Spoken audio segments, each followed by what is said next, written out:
Hello, you're watching World Talks on TVP World. My name is Sasha Farba. Poland's recent purchase of K2 tanks is making waves, not just for the size of the deal, but for what it reveals about the country's defense priorities. But beyond the headlines, questions remain. How ready is Poland to actually use these tanks? And who will be behind the wheel? And what challenges does the military face in recruitment and training? Now, to help us unpack these issues, we're joined now by Jarosław Kraszewski, former director of the Armed Forces Supervision Department at the Polish National Security Bureau. Thank you and welcome to TVP World. Yeah, good morning. Good morning, and thank you for inviting me. Let's begin first, Mr. Kraszewski. I mean, these are a lot of tanks, 1,100. It's going to be more than Germany, France, the UK, and Italy combined. Maybe just tell us what main strategic advantage does this mean for Poland moving forward? The main idea of having the heavy equipment is the quotation, the speed is the key. Our historically and geographically location is a location where always the enemies around Poland they use the Polish territory as a corridor of maneuvering forces in different directions. As of now, having in mind the experiences from the Ukrainian theater of war, we have to first of all get out of the post-Soviet equipment, which is not modern, which is not digitalized, which is not capable to cooperate with any other NATO countries from Western Europe. This is why the Polish government has decided, first of all, to increase dramatically GDP, which is going to be spent on the defense and the modernization of the Polish armed forces. And secondly, develop the concept of operation that, first of all, we have to be very strong in the air. This is why we are using the F-16s as of now. And in the nearest future, we will be equipped with the F-35 combat air jets. Moreover, we will be supported by the Apache helicopters, the newest version. And this is to create conditions for the land component to be the main part of the battle, because it's an open space and it's very suitable to operate with such combat assets like tanks, APCs, and of course field artillery, which is as close as possible to my heart. To be fully operational with any other NATO countries, we must have similar equipment in terms of field artillery, in terms of air defense, in terms of APCs, and in terms of main battle tanks. Right. On that note there, I want to ask you a question about, you mentioned there NATO interoperability. That's key. That's important. Modernization, I understand.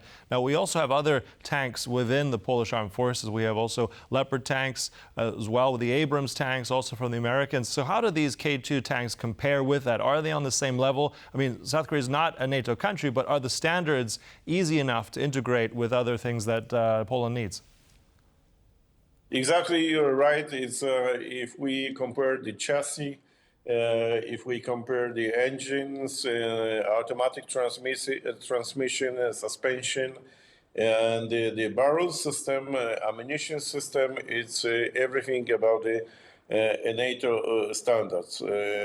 Also, the digital system, electronic systems installed inside the K2 tanks are similar to those we have been using already in the Leo main battle tanks, and similar to the Abrams. The one difference, at least, is a metric system. The US tanks are designed in a little bit different way because America uses the different measuring system.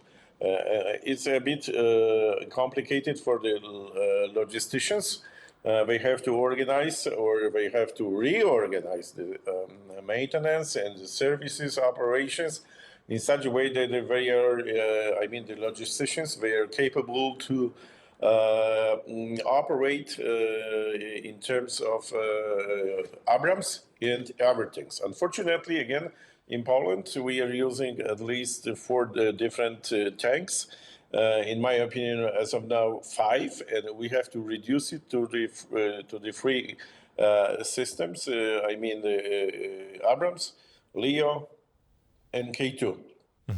Okay. K2PL, which is going to be the future, they will be modernized to the Polish standards, and we will make them, in my opinion, 100% in terms of interoperability as existing systems like Abrams and Leopard. Right. So it shouldn't be a big problem for the combatant commanders to deploy to the combat zone and to exercise the command and control authorities over the subordinates using 3 different tank systems. All right, so getting on a better system, and I think also bringing in more interoperability, as you said. I want to ask also about the next question here. 1,100 tanks of different chassis, as you said, if it's the South Koreans, if it's the Abrams, the Leopards. That's a big number. That takes a lot of people. Looking at also, as you said, speed is key. What about the speed of recruitment? Does Poland have enough? How long is this going to take for training for these kind of tank crews? Walk us through that. Is there enough manpower here? In the military, always is not enough. But we've done quite a lot of things in order to get prepared. And for instance, in terms of Leo tanks, we have a special training center already existing for many.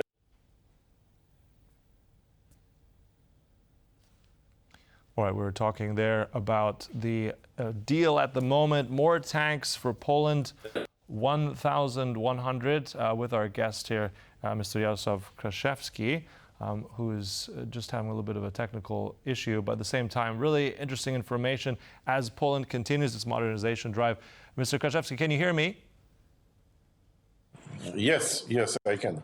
All right, we lost you for a moment. Please do continue. The internet connection. Yes, again, we have a quite impressive training facility for Leo tanks. Leo tanks, as I told you, it's a similar chassis in barrel system, suspension, and engine. So, shooting procedures are the same for all the armored guys around the globe. So it's we need a lot of some time to prepare the crews, to orchestrate the crew inside the tank and orchestrate the squad, the platoon, company, and battalion and brigade. And how long does that take on average to get some of these brigades ready?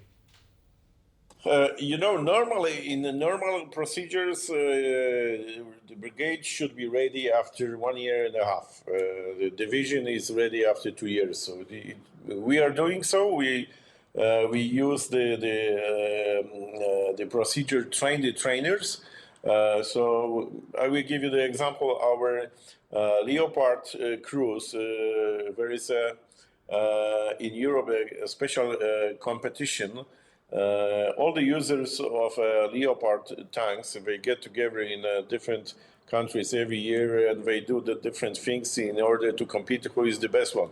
And the Polish crews they win mostly every competition around Europe. So it's a good example that we've done the homework very good.